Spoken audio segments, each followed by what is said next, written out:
انتصارات وتعادل، لكن الواقع بيقول إن بنين منتخب منظم جدا دفاعيا وبيلعب على المرتدات، رغم إنه لسه بيدور على هدافه الصريح في البطولة. لكن استنوا، لازم نكون واقعيين.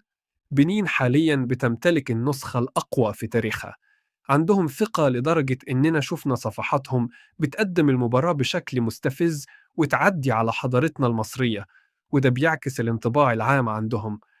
بنين السناجب هم اللي خرجوا المغرب في 2019، وهم اللي عملوا نتائج خرافية في تصفيات كأس العالم الحالية في مجموعة فيها نيجيريا وجنوب أفريقيا، وكانوا قريبين جدا من الملحق لولا فارق الأهداف مع نيجيريا. وعشان كده لازم ناخد بالنا، درس تنزانيا والمغرب لسه طازة.